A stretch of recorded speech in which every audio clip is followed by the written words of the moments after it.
Role-play game, isa sa mga genre ng game na kinahiligan ng ilan, mapa-single or multiplayer. Tara tignan natin ang mga sisikat na Web3 games sa darating na 2025. Ito ang top 5 Web3 games RPG.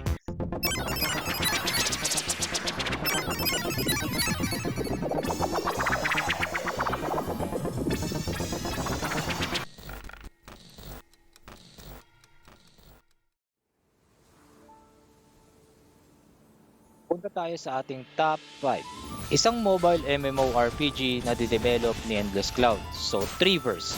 Medyo hawig siya sa Web 2 game na Dragonlance. So, kung konting review guys, MMORPG, meaning massively multi-online role-play game. So, in short, need mo ng tropa unless ikaw si Kirito. So, magsisimula ang yung adventure sa Lorvik. Regarding sa character classes, meron silang sword, bow, staff, and then hammer. Free to play to guys, mobile, iOS or Android, pero plan nila i-release sa PC end of 2024. The main key dito guys is yung pag-craft ng monster shard and syempre yung pag-collect ng blueprint. Updates nila about sa game guys is more on substacks nila and then syempre community nila, Twitter, Discord, and then etc. Number 4, Seekers of Tukain. Solana Network to guys, developer is Aurori. Free-to-play siya, single, online, multiplayer.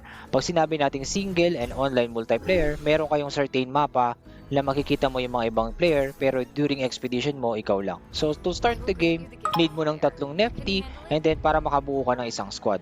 May free and then syempre pwede ka rin bumili ng IP. So kung nakapaglaro ka ng Pokemon, medyo madali sa'yo yung element composition. So Crystal, off-chain currency, pwede rin pagkakitaan ng Crystal dito guys. So P2P nga lang. So most of RPG guys, ganun ang lakaran. Pero pair yung drop rate nila regarding dun sa mga loot. So PvP guys is Blitz Battle. Hindi natin pwedeng sabihin na pair kasi iba ang stats ng paid sa free NFT. Pero guys, tandaan nyo, iba rin ang talent sa Rich Kid. So Aurorians, yun yung mga OG citizen. Sila yung mga pinapadala sa expedition para makolekta ng eggs, Aurori, Crystal, and other assets. So, maraming exciting about sa game guys like yung incubator and then amplifier. So, kung interesado kayo, i-download mo na yung game. Number 3, Warriors of Novatera. So, ang developer nito guys is si Pixelmon, isang decentralized IP, meaning intellectual property. So, hindi IP address. So, connected guys ang Novatera sa Moon Protocol, Solana, Aptos, Immutable, and then yung CD5 font. Single player to guys, so for on solo gamer, pero magandang maging MMO to. Adventure roguelike siya. Ang cool dito guys is yung single player is ikaw lang yung mag-explore sa buong mapa. So, ikaw lang as in. So, pero syempre hindi ibig sabihin na ikaw lang is paulit-ulit yung magiging adventure mo dito. Hindi guys. Pinatunayan nila yan sa kanilang mga game test and tinawag nila itong infinite playability. So meron silang skill tree and then yung rune system para mag-improve yung mga Pixelmon mo. Kung interesado ka, i-wishlist mo siya sa Steam and then syempre mag-pre-register ka sa kanilang website para doon sa magiging close beta.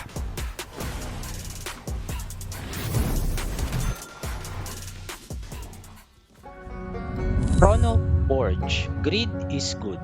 3 years in the making to guys. Kung familiar kayo sa larong World of Warcraft, pioneer ng mga developer andito. Collectibles dito guys is yung Adventurer, Pet, Mounts, and then yung Airship. Ang token nila, Rift. Meron siyang 12 combat classes or Adventurer NFT pero pwede mo rin siyang laruin ng free. Surveys-based account. So para siyang traditional na MMORPG, need mo mag-quest and mag-craft ng weapon. Ang maganda dito guys, weekly ang botohan, ang community ang magde-decide kung ano ang mga dapat bubuhin regarding sa game.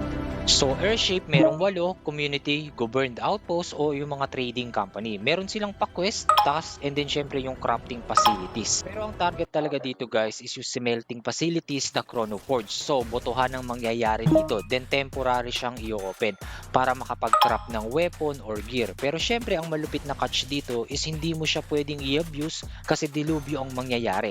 Pag maraming naka-open na Chrono Forge na sabay-sabay, pwedeng mawasak or back to zero lahat. So kaya greed is not good.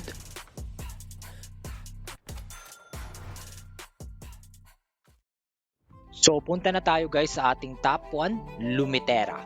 So, winelcome ni Sky Mabis itong si Lumetera para i-attract ang mga players sa sea, especially ang China, Hong Kong, gamit ang Ronin. Pero syempre, lumabas na ito sa Arbitrum before and plano din nila i-launch ito sa Solana. Cross platform to guys, meaning pwede siya sa phone and then syempre sa PC. Three specialties: combat, farming, gathering.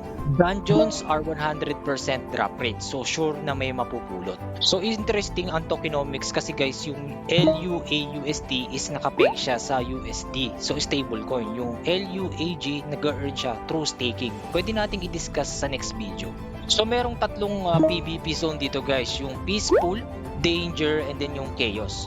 So regarding dun sa PK guys, yung danger zone tsaka chaos zone, dun pwedeng malaglag yung laman ng backpack mo. Reputation guys, tumataas to habang nilalaro mo yung game, kasama dyan yung random and daily quest, then token task, etc. So nagpapamigay sila guys na CBT2 pass para i-test yung game, and siguro ito na yung last. November 11 start yung close beta test 2. Dagdag information sa inyo guys, lalo na kung gamer ka, hindi na kagaya dati ang magiging scholarship system. More on competitive game like guild style na. So magiging usapan dyan guys is yung leaderboard and then yung mga asset na naluluts mo regarding dun sa game. So kung gusto nyong subukan guys, I suggest na pumunta kayo sa mga Discord nila, naghahanap sila ng guild doon, nagsisimula na sila, mag-hello manager na lang kayo. Then huwag mong kalimutang i-like, mag-comment at mag-follow sa ating channel para sa mga darating na updates. Let's go!